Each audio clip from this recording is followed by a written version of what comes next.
فاتحہ۔ بسم اللہ الرحمن الرحیم۔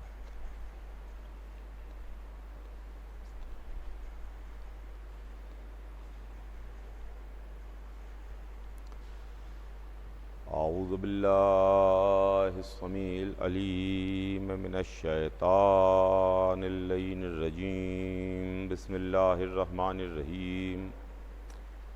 الحمد للہ رب العالمین والصلاة والسلام علی سیدنا و نبینا و شفیعنا بالقاسم محمد و آلہ الطیبین الطاہرین المعصومین ولعنۃ اللہ علی اعدائہم اجمعین من یومنا ھذا الی یوم الدین۔ اما بعد فقد قال اللہ سبحانہ تبارک و تعالی فی کتابہ المبین وَهُوَ أَصْدَقُ الصَّادِقِينَ۔ بسم اللہ الرحمن الرحیم۔ انما یرید اللہ لیذھب عنکم الرجس اہل البیت ویطہرکم تطہیرا۔ کائنات کا خالق و مالک، کائنات کو خلق کرنے والا پروردگار اپنی عظیم کتاب قرآن مجید میں ارشاد فرماتا ہے کہ یقیناً اللہ نے یہ ارادہ کر لیا اہل بیت کہ آپ سے ہر طرح کے رجس کو دور رکھے، تمام طرح کی برائیوں کو دور رکھے اور آپ کو پاک رکھے اس طرح سے کہ جو پاک رکھنے کا حق ہے۔ عزیزان گرامی، یہ آیہ مبارکہ جو آیہ تطہیر کے نام سے مشہور ہے اور آیہ تطہیر کے نام سے جانی اور پہچانی جاتی ہے، جس آیہ مبارکہ میں خالق کلام اہل بیت کی طہارت کا ذکر کر رہا ہے کہ اہل بیت طاہر ہیں اور اہل بیت پاک ہیں۔ بے شک طہارت اور پاکیزگی اسلام اس کو اچھی نظر سے دیکھتا ہے۔ اسلام اچھی نگاہ سے طہارت کو دیکھتا ہے اور پاکیزگی کو دیکھتا ہے۔ اسلام نے، مذہب نے، ہمارے دین نے ہم کو پاک اور طاہر رہنے کا حکم دیا کہ تم پاک رہو، طاہر رہو، نجاستوں سے دور رہو، برائیاں تم سے دور رہیں، تم برائیوں کے قریب نہ جاؤ۔ یہ تمام باتیں جو طہارت کے سلسلے میں ہیں وہ ہم سے تعلق رکھتی ہیں۔ ہم کو طاہر رہنا ہے، ہم کو پاک رہنا ہے، ہم کو برائیوں سے دور رہنا ہے، ہم کو گندگیوں سے دور رہنا ہے، ہم کو نجاستوں سے دور رہنا ہے، ہم کو برائیوں سے دور رہنا ہے، ہم کو رجس سے دور رہنا ہے۔ یعنی ہم ان سے دوری بنائے رہیں، ہم ان سے دور رہیں۔ یہ اللہ نے ہمارے واسطے، مذہب نے ہمارے واسطے یہ انتظام کیا کہ ہم دور رہیں۔ ہم اگر نجس ہیں تو ہمیں پاکیزگی اور طہارت کا حکم دیا گیا کہ اپنے کو پاک کر لو، اپنے کو طاہر کر لو۔ لیکن کائنات عالم و آدم میں کچھ اللہ کے خاص بندے ایسے بھی ہیں کہ جن کی طہارت کے واسطے، جن کی پاکیزگی کے واسطے پروردگار عالم نے وعدہ کیا ہے، اور یہ آیہ مبارکہ اس بات کی طرف اشارہ کر رہی ہے اور اس بات کو بتا رہی ہے۔ اور وہ کون ہیں جن کے لیے اللہ نے وعدہ کیا کہ یہ رجس سے دور رہیں گے اور رجس ان سے دور رہے گا؟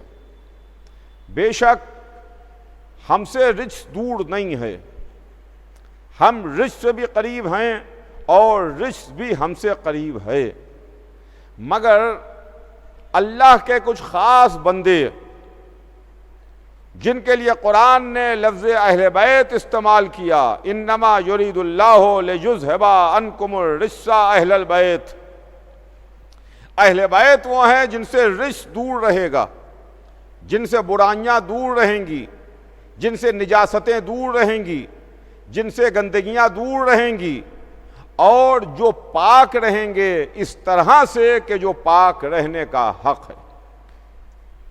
تو عزیزان گرامی، یہیں سے ہم میں اور اہل بیت میں ایک فرق پتہ چلتا ہے۔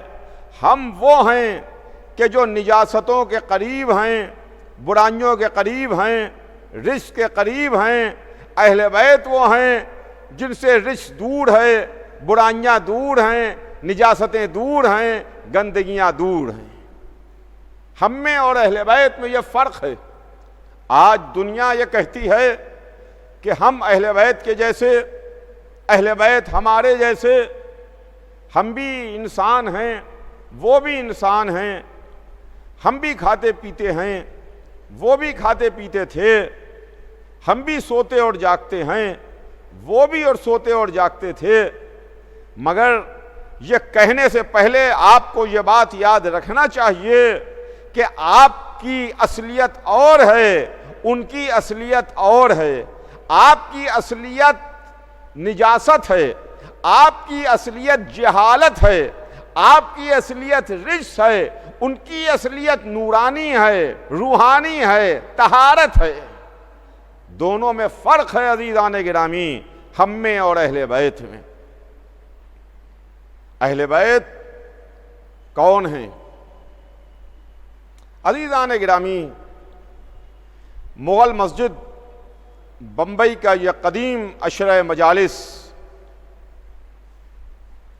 جس کا عنوان میں نے منتخب کیا اس برس، اور میرے عشرے کا عنوان یہ رہے گا، اگر زندگی رہی اور حیات رہی، اور یہ جو 10 مجلسیں ہیں جو آپ کی خدمت میں آپ کے سامنے پیش ہوں گی، ان مجلسوں میں میرے عشرے کا عنوان رہے گا کہ ہم اہل بیت کو کیوں مانتے ہیں۔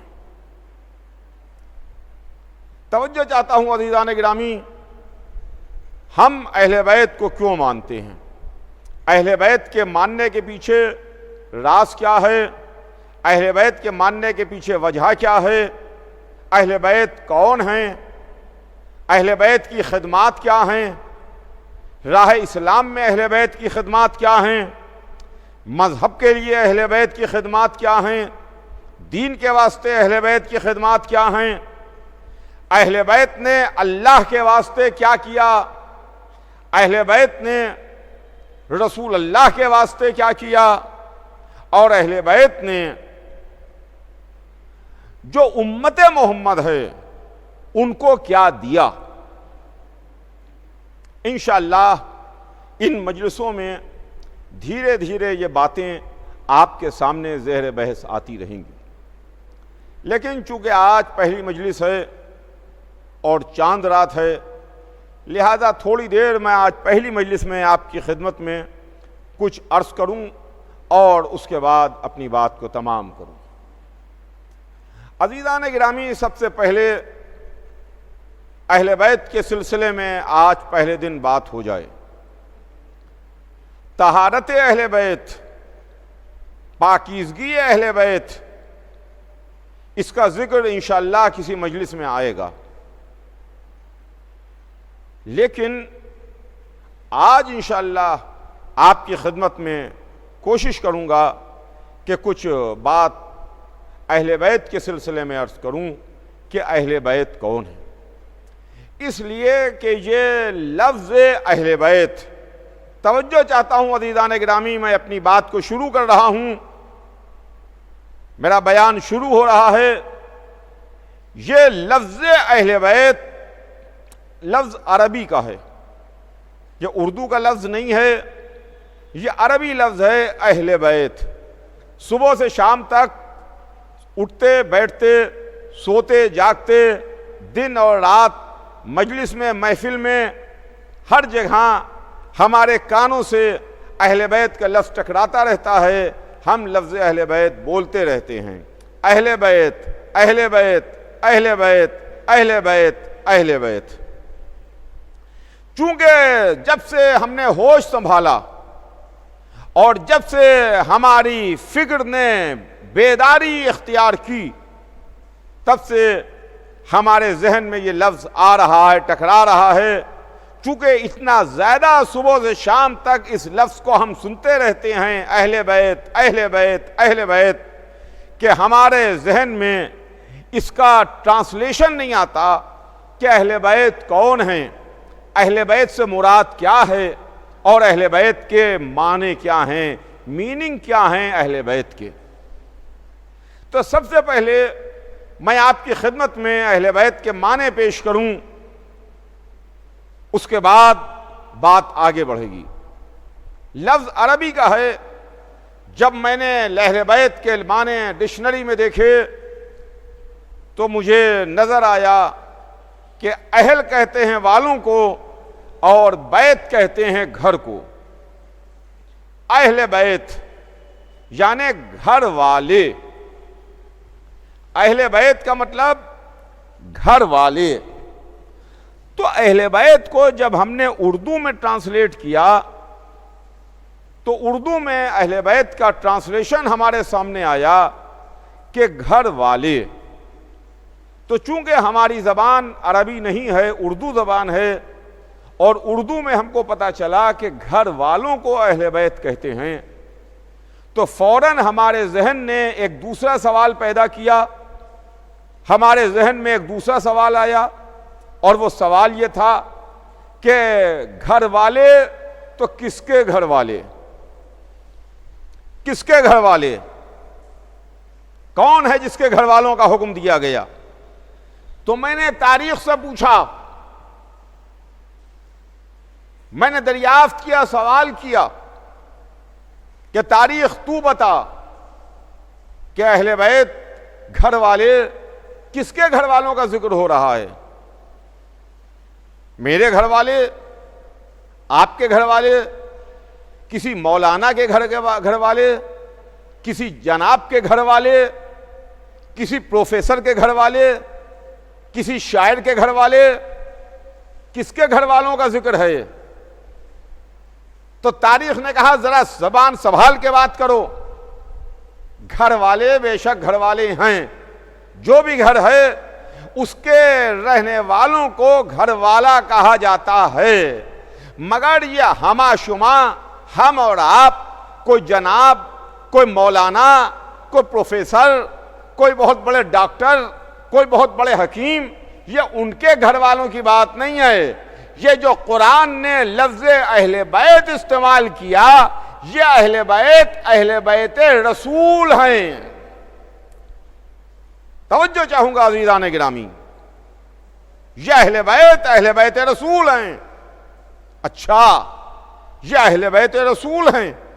ان کا ہاں، یہ ہما شما کی بات نہیں ہے، رسول کے گھر والے، رسول کے گھر والے۔ اور ایک بیت اور بھی ہے عزیزوں،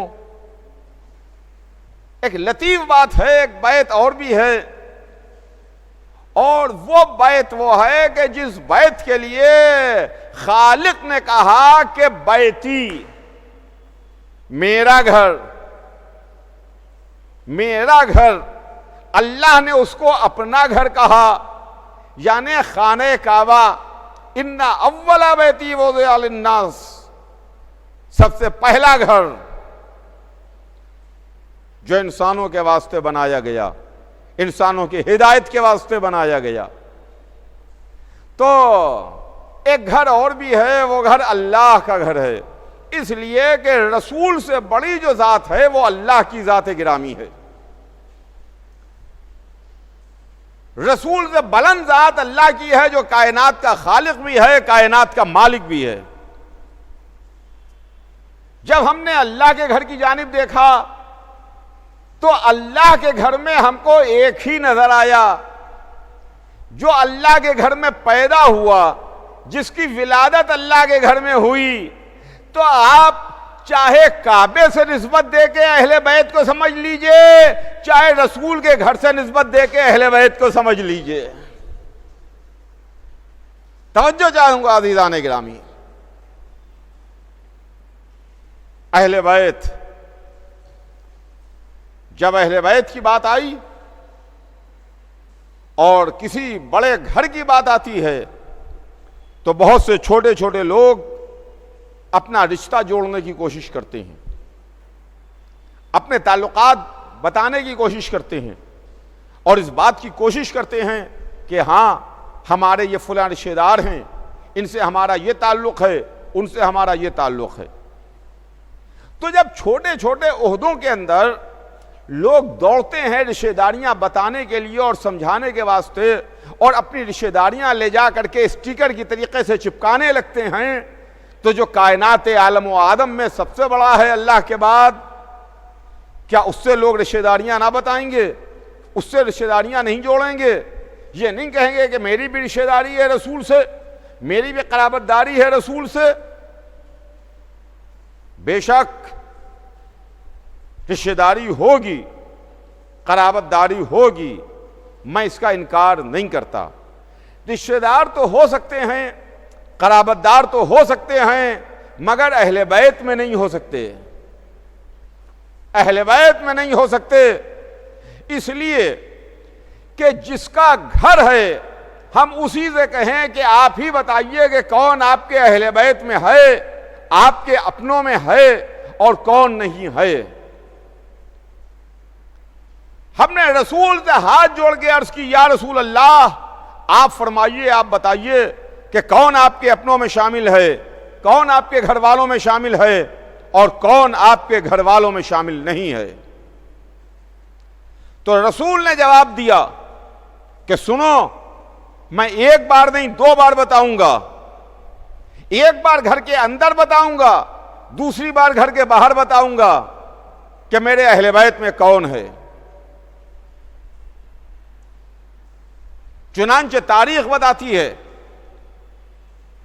کہ ایک دن حضور سرور کائنات تشریف لائے اپنی بیٹی کے گھر، اور بیٹی سے کہا کہ میں کچھ ذوف محسوس کر رہا ہوں۔ جناب فاطمہ زہرا نے اپنی چادر باپ کو دی، اس لیے کہ باپ نے چادر مانگی تھی کہ بیٹی مجھے چادر دے دو، میں کچھ ذوف محسوس کر رہا ہوں۔ بیٹی نے چادر دی، باپ چادر اوڑھ کے لیٹ گئے۔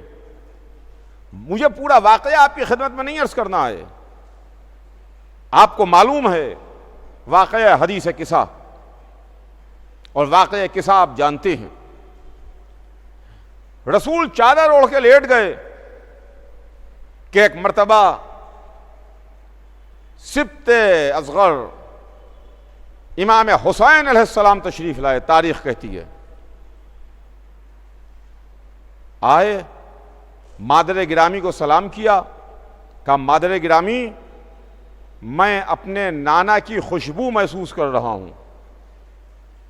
ماں نے جواب دیا کہ آپ کے نانا چادر اوڑھے حجرے میں لیٹے ہوئے ہیں۔ نواسا نانا کے قریب پہنچا، نانا کو سلام کیا، نانا سے اجازت مانگی، نانا آپ کی اجازت ہے کہ میں چادر میں آ جاؤں؟ رسول نے اجازت دی، کہا آؤ میرے لال چادر میں آ جاؤ۔ حسین چادر کے اندر آ گئے۔ امام حسن علیہ السلام تشریف لائے، ماں کو سلام کیا، فرمایا مادر گرامی میں اپنے نانا کی خوشبو محسوس کر رہا ہوں۔ ماں نے جواب دیا کہ آپ کے نانا حجرے میں چادر اوڑھے لیٹے ہوئے ہیں۔ امام حسن علیہ السلام حجرے کے قریب چادر کے قریب پہنچے، نانا کو سلام کیا، نانا سے اجازت لی، نانا آپ کی اجازت ہے کہ میں چادر میں آ جاؤں؟ نانا نے اجازت دی، آؤ میرے لال چادر میں آ جاؤ۔ حسین چادر میں داخل ہو گئے۔ اب تاریخ لکھتی ہے کہ بھائی اور داماد علی ابن ابی طالب علیہ السلام بیت الشرف میں داخل ہوئے، شہزادی جناب فاطمہ زہرا کو سلام کیا کہ بنت رسول میں اپنے بھائی کی خوشبو محسوس کر رہا ہوں۔ بی بی نے جواب دیا کہ ابو الحسن آپ کے بھائی چادر اوڑھے حجرے میں لیٹے ہوئے ہیں۔ مولا علی قریب پہنچے، اپنے بھائی کو سلام کیا، بھائی سے اجازت مانگی کہ یا رسول اللہ آپ کی اجازت ہے کہ میں چادر میں آ جاؤں؟ رسول نے اجازت دی کہ آؤ علی چادر میں داخل ہو جاؤ، آ جاؤ۔ لیجیے علی بھی چادر میں داخل ہو گئے۔ اب اس کے بعد وہ بی بی جن سے چادر لے کے رسول اوڑھ کے بیٹھے تھے، لیٹے تھے، وہ بی بی تشریف لاتی ہیں۔ شہزادی جناب فاطمہ زہرا تشریف لائیں۔ بابا جان آپ کی اجازت ہے کہ میں چادر میں آ جاؤں؟ رسول نے اجازت دی کہ بیٹی اجازت ہے تم چادر میں آ جاؤ۔ لیجیے فاطمہ زہرا بھی چادر میں آ گئیں۔ ایک منٹ ٹھہریے یہاں پر اور ٹھہر کے غور کیجئے اور سوچئے کہ امام حسن علیہ السلام تشریف لائے، انہوں نے آ کے اپنے نانا سے اجازت مانگی کہ نانا میں چادر میں آ جاؤں، آپ کی اجازت ہے؟ امام حسین تشریف لائے، انہوں نے آ کے سلام کیا، اجازت مانگی کہ نانا آپ کی اجازت ہے کہ میں چادر میں آ جاؤں؟ رسول نے اجازت دی تو چادر میں آئے۔ مولا کائنات نے آ کے سلام کیا، اجازت لی کہ اے ابن عم آپ کی اجازت ہے کہ میں آ جاؤں؟ انہوں نے کہا کہ ہاں آ جاؤ، چادر میں آ جاؤ۔ بیٹی جس کے دروازے پر آگے خود رسول اجازت لیتا تھا، وہ رسول سے اجازت لے کر کے چادر میں داخل ہو گئی۔ اب چادر میں پنجتن ہیں، مگر میں اپنا مذہب بدل دوں عزیزان گرامی، اگر آپ ہمیں اس کے علاوہ کوئی واقعہ دکھائیے کہ حسن نے اجازت لی ہو اس کے بعد اپنے نانا کے پاس آئے ہوں، حسین نے اجازت لی ہو اس کے بعد اپنے نانا کے پاس آئے ہوں، ہمیں تو یہ ملتا ہے کہ مسجد میں رسول نماز پڑھا رہے ہیں، رسول سجدے میں ہیں، حسین چلتے ہوئے آئے، آ کے اپنے نانا کی پشت پر بیٹھ گئے۔ نانا سے اجازت نہیں لی، اجازت لے کر کے نہیں آئے، پشت پر بیٹھ گئے۔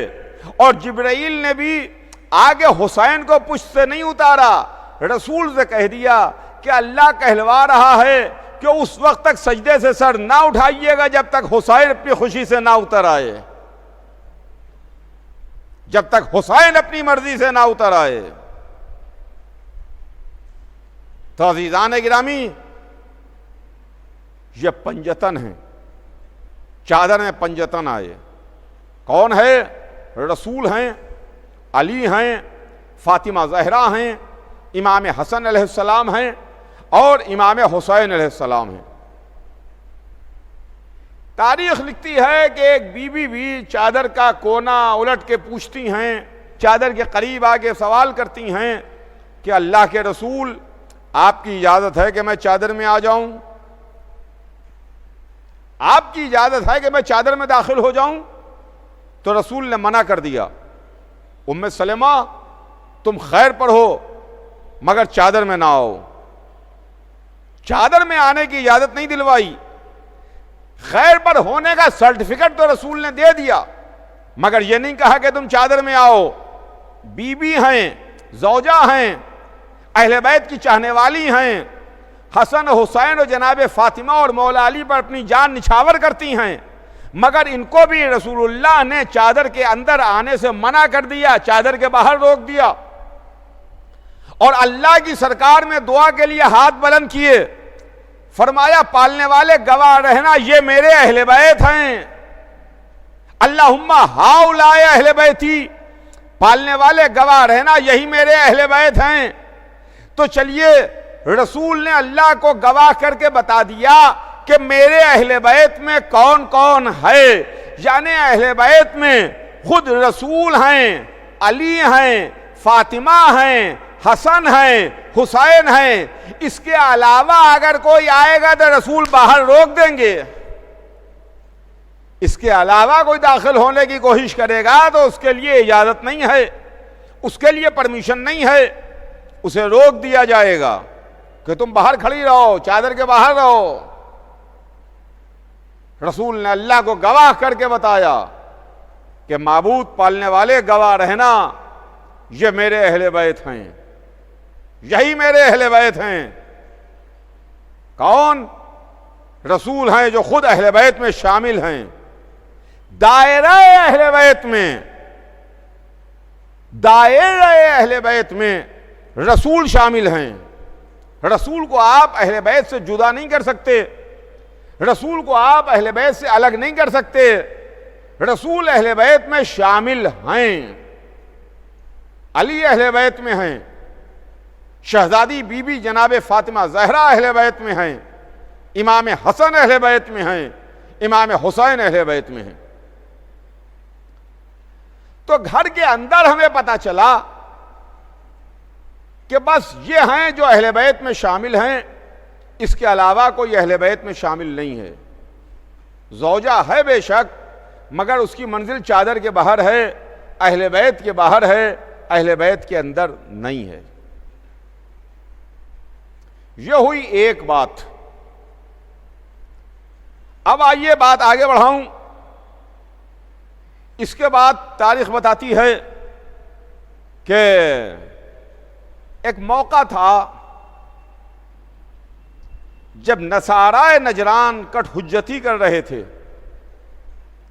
نصارائے نجران بحث کر رہے تھے، رسول ان کو سمجھا رہے تھے،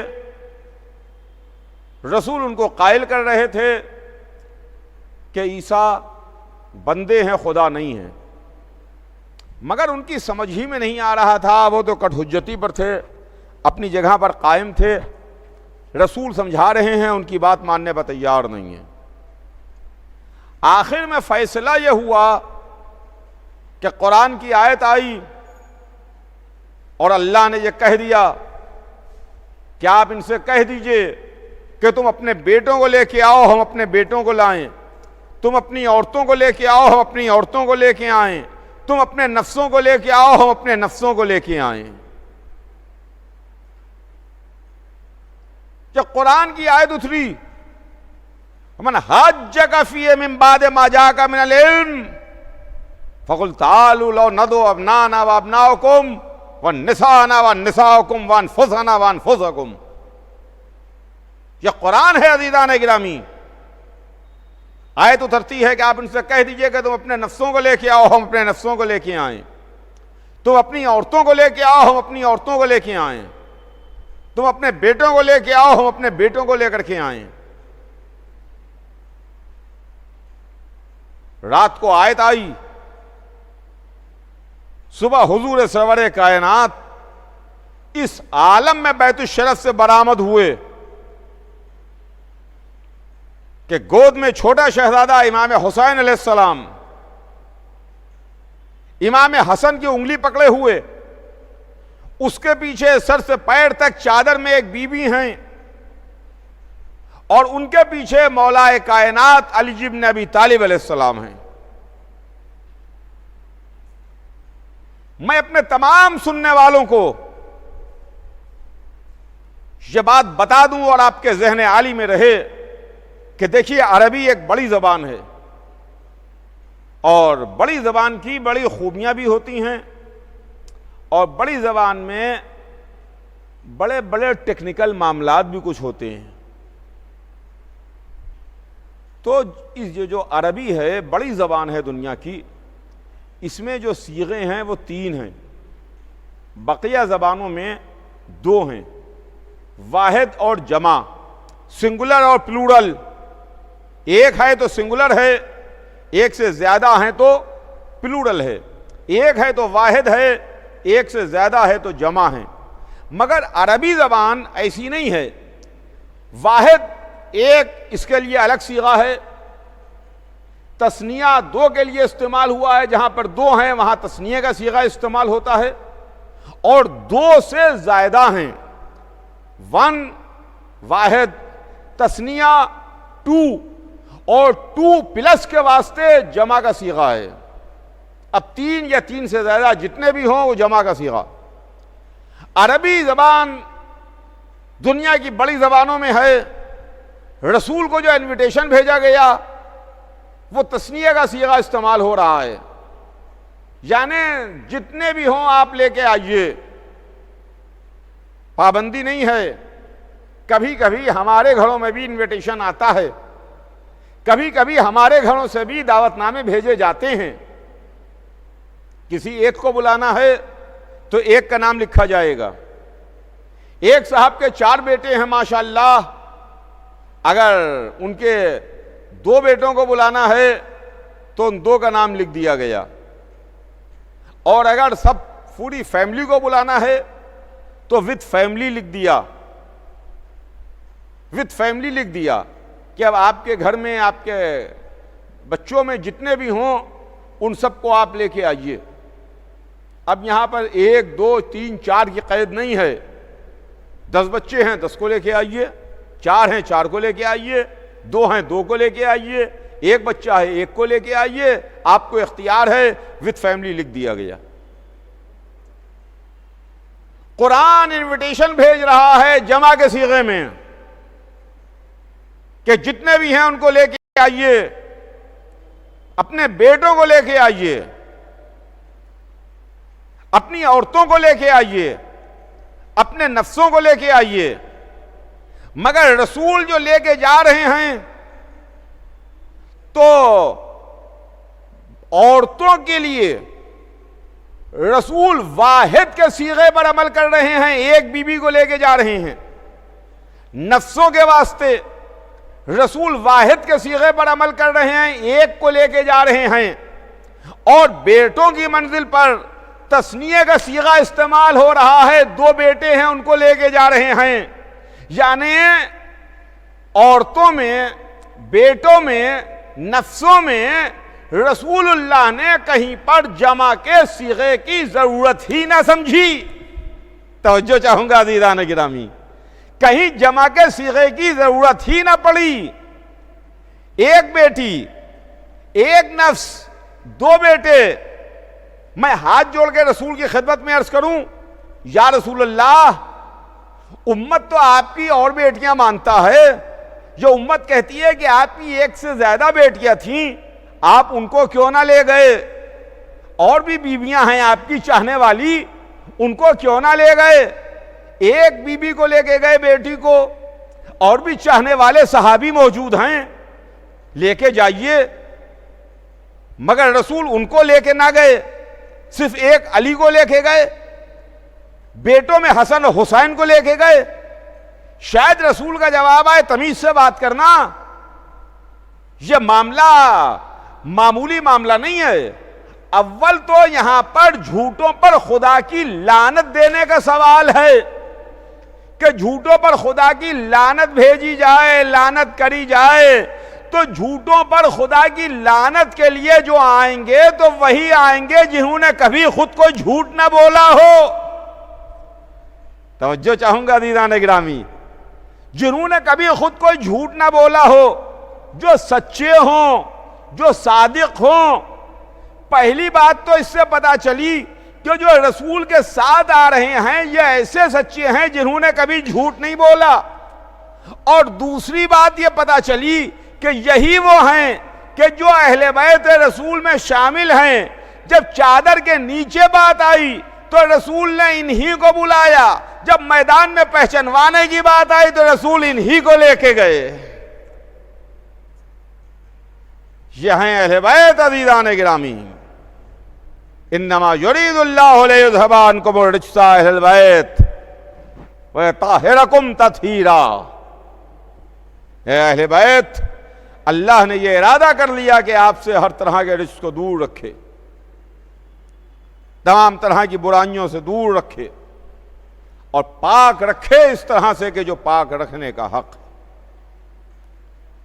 عزیزان گرامی، انشاءاللہ ان مجلسوں میں ہمارے اور آپ کے درمیان یہ تمام باتیں زیر بحث آئیں گی. اور اس بات میں اصل یہ ہے جو لفظ اہل بیت ہے کہ ہم اہل بیت کو کیوں مانتے ہیں، اہل بیت کے ماننے کی وجہ کیا ہے. اس لیے کہ دیکھیے، وہ اور ہوں گے جو رسول کو داخل اہل بیت نہیں مانتے، لیکن ہم اللہ کے رسول کو، سرکار ختمی مرتبت کو اہل بیت میں داخل مانتے ہیں۔ دائرہ اہل بیت میں رسول اللہ شامل ہے، اور اہل بیت ہی وہ ہیں کہ جنہوں نے اسلام کو پھیلایا اور اسلام کو بچایا۔ دین اللہ کا ہے، مذہب اللہ کا ہے، قانون اللہ کا ہے، دستور اللہ کا ہے، بھیجنے والا اللہ ہے۔ اللہ نے دین بھیجا تو اللہ نے نہ کسی غیر کے ذریعے سے دین بھیجا ہے، نہ کسی غیر کے ذریعے سے دین کی حفاظت کی ہے۔ اللہ نے بھیجنے کے واسطے بھی اپنے ہی یہاں سے منتخب کر کے لوگوں کو بھیجا جو اللہ کا دین لے کے آئے، اور دین کی حفاظت کے لیے بھی دنیا والوں کی ضرورت نہیں پڑی، ادھر سے بھیجا جنہوں نے آ کے اللہ کے دین کی حفاظت کی ہے۔ اسی لیے تو جبرائیل ادھر سے قصیدہ پڑھتے ہوئے آئے، لا فتح الا علی، لا سیف الا ذوالفقار، کوئی جوان نہیں ہے سوائے علی کے، اور کوئی تلوار نہیں ہے سوائے ذوالفقار کے۔ دین کے لانے والے بھی اہل بیت، اس لیے کہ رسول اہل بیت میں ہیں۔ میرے اس جملے سے آپ غلط مطلب نہ نکالیے گا، دین کے لانے والے رسول ہیں جو اہل بیت میں ہیں، اور دین کے بچانے والے اہل بیت ہیں۔ رسول اسلام کو پہنچا کے دنیا سے سدھارے تو مولا کائنات علی نے اسلام کو بچایا۔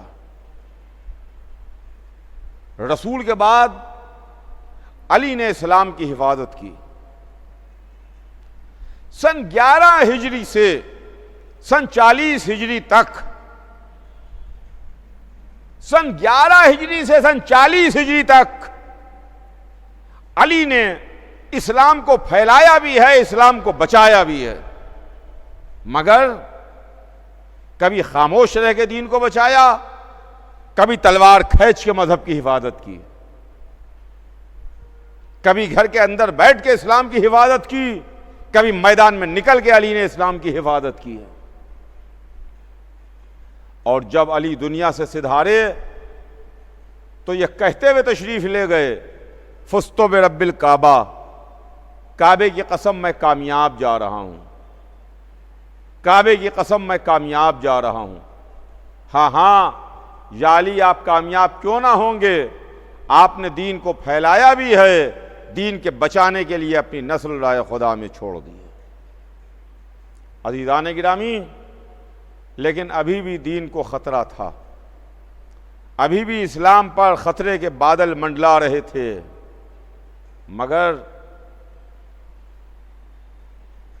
جب دین کی حفاظت کی بات آئی تو کبھی حسن نے صلح کر کے دین کو بچایا، اور اس کے بعد حسین نے جہاد کر کے دین کو بچایا، حسین نے کربلا میں تلوار چلا کے اسلام کو بچایا۔ عزیزوں، محرم کا آغاز ہو گیا، آج چاند رات ہے۔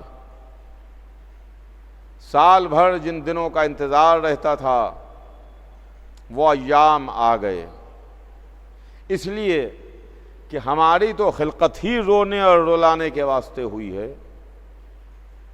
ہم پیدا ہی اس لیے ہوئے کہ ہم حسین کا ذکر کریں، حسین پر گریہ کریں، حسین پر ماتم کریں، حسین پر مجلس کریں، حسین کے لیے صف عزا بچھائیں جہاں پر حسین کا ماتم ہو۔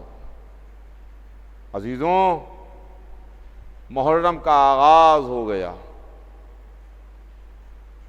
بے شک ملک بھی یاد مناتے ہیں،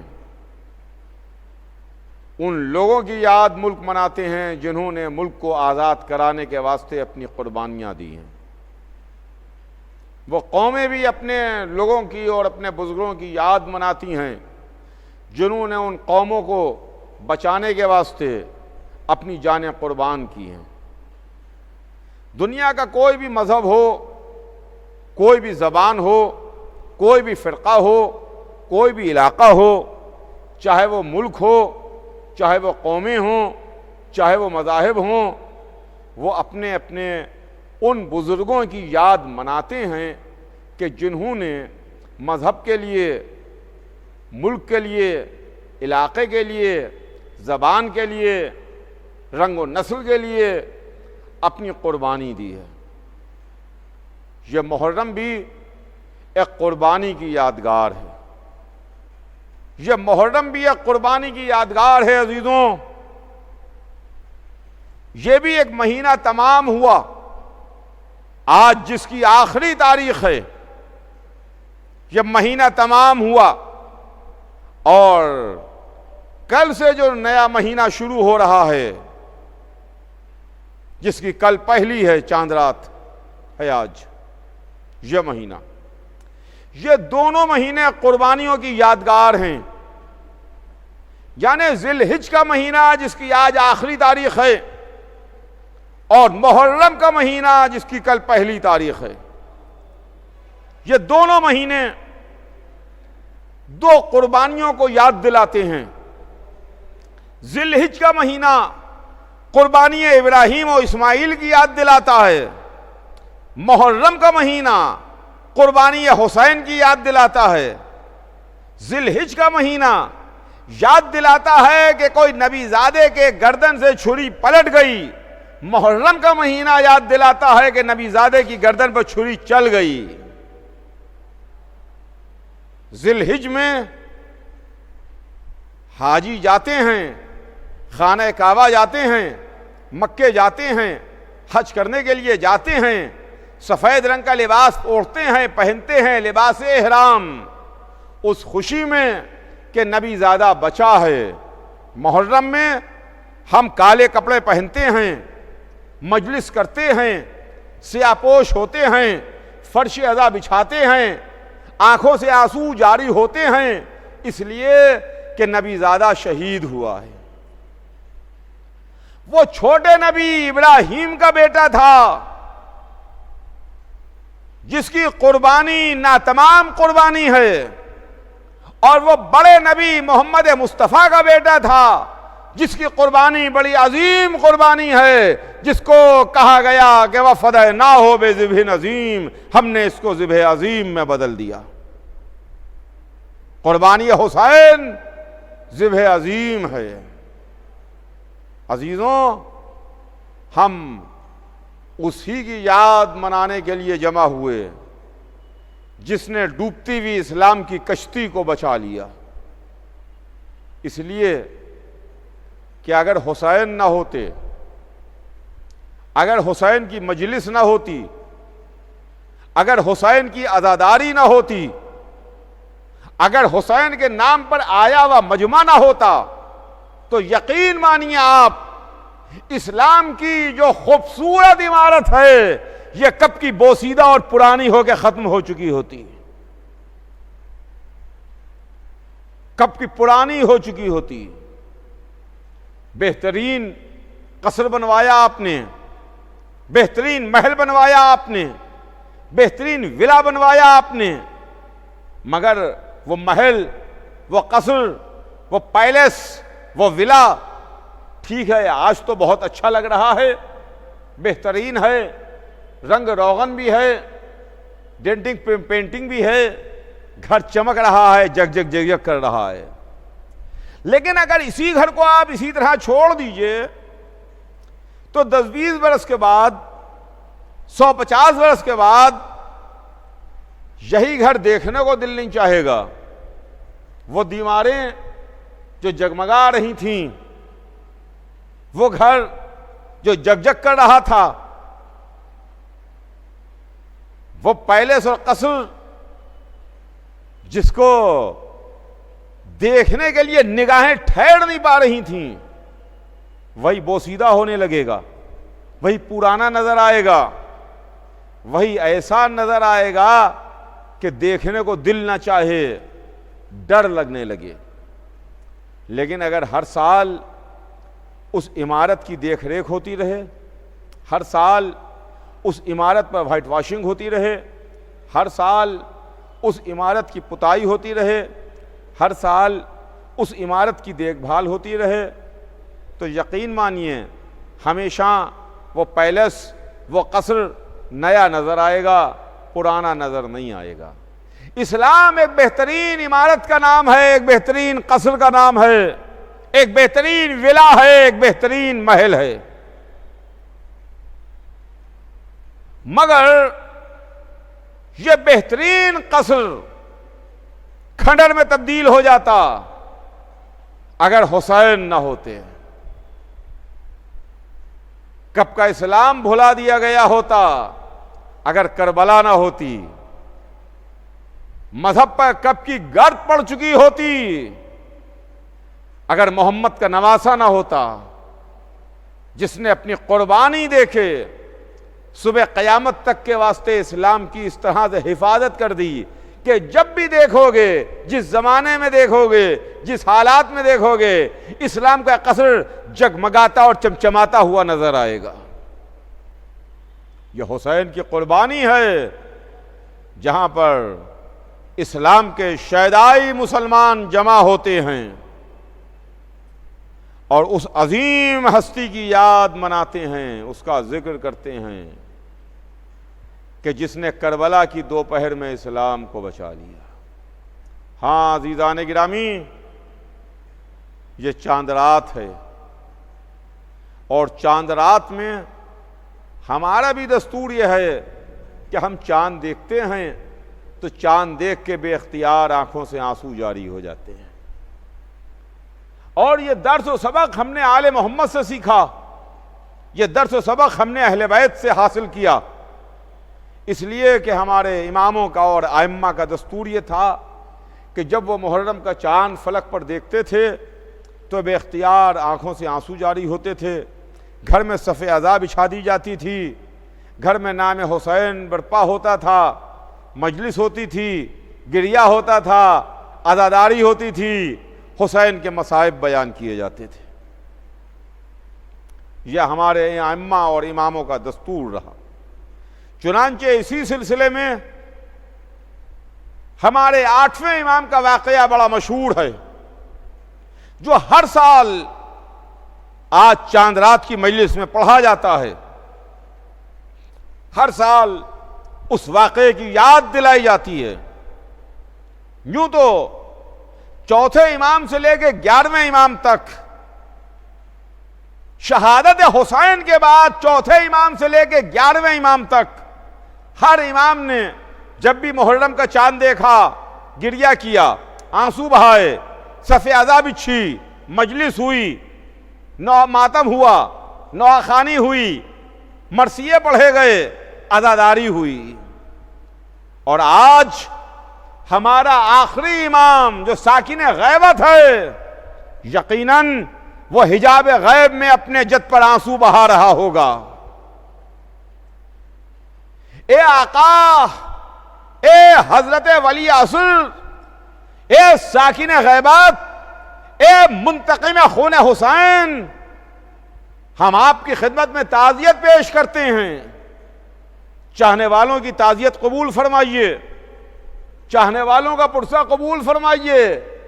آقا، آپ کے جد کا زمانہ آ گیا، آپ کے جد کے غم کا زمانہ آ گیا، ہمارے گھروں میں صف عزا بچھا دی گئی۔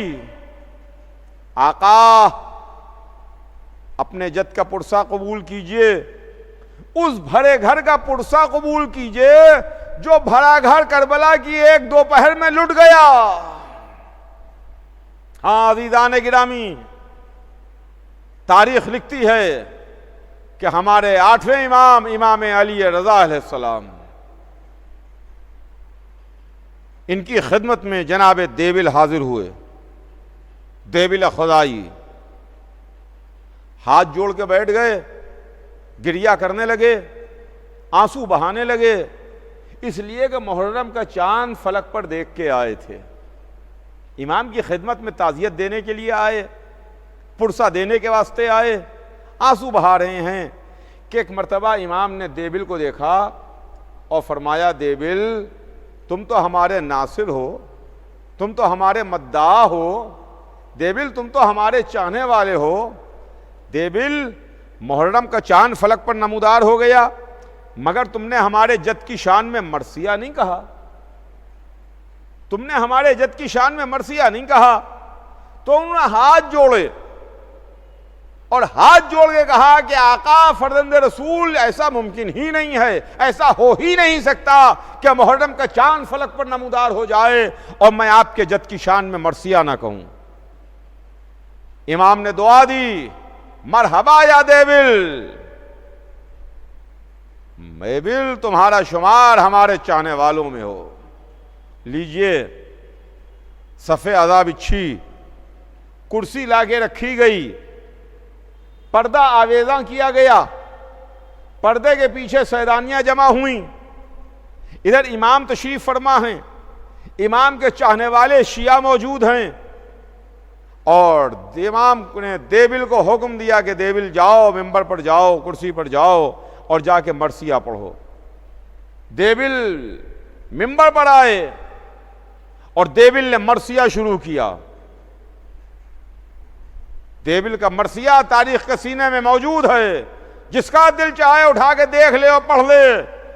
دیبل نے مرثیہ شروع کیا، اے بی بی، اے عالمین کی سردار، عورتوں کی بی بی، آئیے تشریف لائیے خاتون جنت، آ کے دیکھیے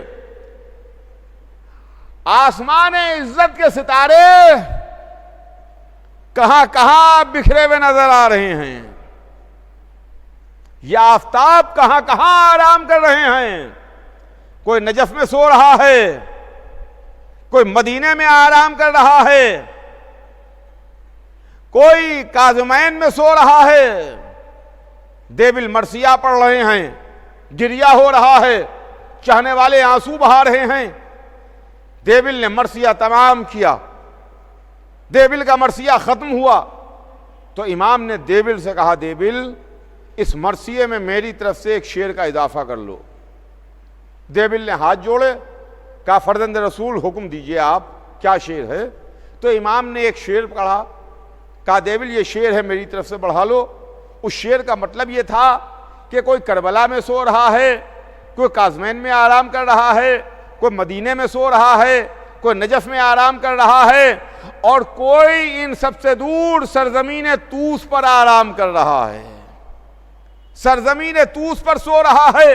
لیجئے دیبل نے پڑھ تو دیا مرثیے میں وہ شعر، لیکن ہاتھ جوڑ کے امام سے عرض کی، آقا میں تو آپ کے گھرانے کا پرانا خادم ہوں، میں تو آپ کے گھر کا پرانا مداح ہوں، اے مولا مجھے نہیں معلوم کہ سرزمین طوس پر آپ کے گھر کے کون سے بزرگ آرام کر رہے ہیں، طوس میں کون سو رہا ہے، میں نہیں جانتا۔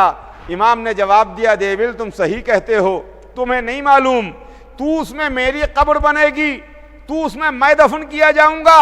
لیجئے دیبل نے دوبارہ وہ شعر پڑھا تو پردہ الٹ کے کنیز باہر آئی۔ دیبل اب دوبارہ نہ پڑھنا، امام رضا کی بہن کو غش آ گیا۔ میں کہوں گا امام رضا کی بہن، آپ اپنے بھائی کی مصیبت کا ایک شعر نہ برداشت کر سکیں۔ ہائے کربلا میں زینب کی خبر لیجئے، جن کے سامنے بھرا گھر لٹ گیا، جن کے سامنے بھائی کے گردن پر خنجر چلا، جن کے سامنے بھتیجے کے سینے پر برچھی لگی۔ ہائے زینب کیا کرے، ایک دو پہر میں بھرا گھر لٹ گیا۔